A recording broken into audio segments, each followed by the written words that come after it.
chair. How's Rory? Good afternoon, everyone. So આજનો આપણો class આજે છે યુનિફોર્મ કેર પર છે, રાઈટ? તો કોઈ જણાવશે મને યુનિફોર્મ કેર એટલે શું? હા બોલ. હા બોલો. યુનિફોર્મ કેર એટલે કે જે પણ પેશન્ટ હોય એને ઇક્વલ કેર મળવી જોઈએ. જેમ કે આયુષ્માન પેશન્ટ છે એને અલગ કેર, કેશને અલગ, મેડિક્લેમ પેશન્ટ અલગ કેર, એવી રીતના ન હોય. બધા પેશન્ટને ઇક્વલ કેર મળવી જોઈએ. ઓકે,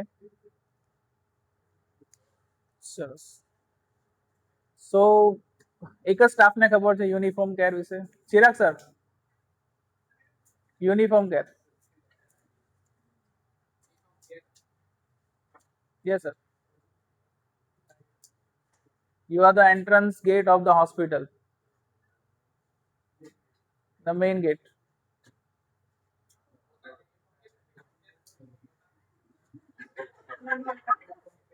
આજનો જે ટોપિક છે તે યુનિફોર્મ કેર પર છે.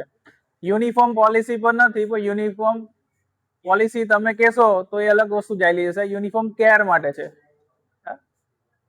નથી ખબર સર? સુઝેન?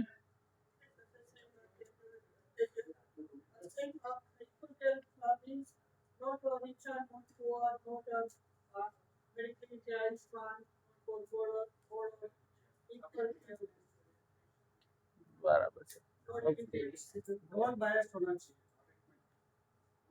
અને હું ઇન્ચાર્જ સર.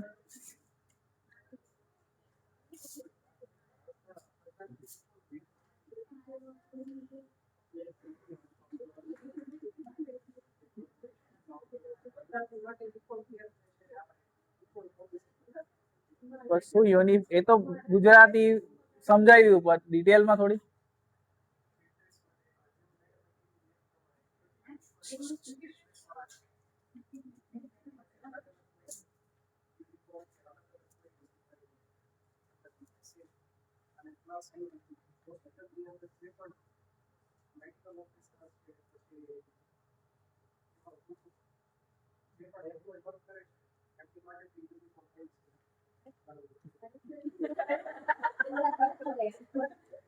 ચાલો ડિટેલ થોડીક આપણે જોવી જ પડશે આજે.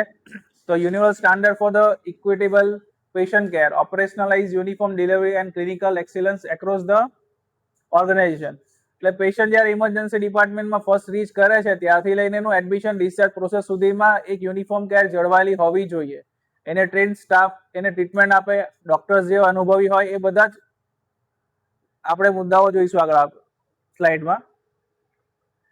Identical needs of deemed critical care. Patient perceiving with the same health problem and care needs have an absolute right to receive the same quality of care throughout the organization. એટલે patient Ayushman કાર્ડની અંદર admission થાય, કેશલેસમાં થાય, cache પ્રોસિજરમાં થાય, કોર્પોરેટમાં થાય, પણ એને જે ડોક્ટર ટ્રીટમેન્ટ આપવાના છે અને નર્સિંગ સ્ટાફ ટ્રીટમેન્ટ આપશે એને એ બધા એક સરખા યુનિફોર્મ ગણેલા હોવા જોઈએ. એટલે કે એક એએલએસ બીએલએસ ટ્રેન સ્ટાફથી લઈને એક્સપિરિયન્સ સ્ટાફ જ એ વ્યક્તિ એ પેશન્ટનું ટ્રીટમેન્ટ કરી શકે.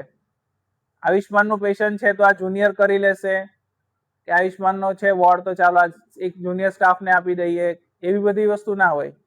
એનો ઓટીમાં જ્યારે પેશન્ટ જાય તો ડોક્ટરને માટે તો એક પેશન્ટ એ પેશન્ટની રીતે ટ્રીટ કરતા હોય છે. એમાં એવું જોવાતું નથી કે આ પેશન્ટ કેશલેસની અંદર છે કે કેશમાં છે, કે એની ટ્રીટમેન્ટમાં હું સારા ઇન્સ્ટ્રુમેન્ટ વાપરીને સારું કામ કરી લઉં, એવું નહીં હોતું. એનું કામ હોય છે કે 100% આઉટકમ આપવાનું, એ પેશન્ટ કોઈ બી કેટેગરીમાંથી આવતું હોય. સો પોલિસી કોન્ટેક્ટ શું છે? Service provider to similar patient population across the multi department or settle are strictly guided by the policies and procedure then result in uniform delivery.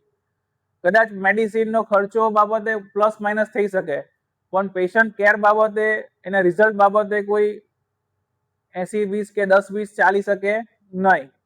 આપણે આયુષ્માન ભારતની અંદર કાર્ડિયક પ્રોસિજર કરીએ છીએ, જોઈન્ટ રિપ્લેસમેન્ટ કરીએ છીએ maximum.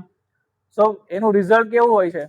જે કેશ અને cashless પેશન્ટની જેવું એનું સારું રિઝલ્ટ હોય છે, કે પેશન્ટને બીજી વાર હોસ્પિટલમાં આવે અને બીજા એના ફેમિલી મેમ્બરને પણ જાણ કરે કે સારી મને ટ્રીટમેન્ટ મળી છે, આયુષ્યમાન કાર્ડમાં પણ મને સારી સુવિધા મળી છે, આયુષ્યમાન કાર્ડમાં હતા અને એસી રૂમ મળ્યો છે, મને જમવાનું મળ્યું છે વ્યવસ્થિત. So these are the things કે યુનિફોર્મ કેરની અંદર આવશે આ. સો કી ડ્રાઈવ શું છે? Uniformity is guided by internal policy, procedure and applicable laws and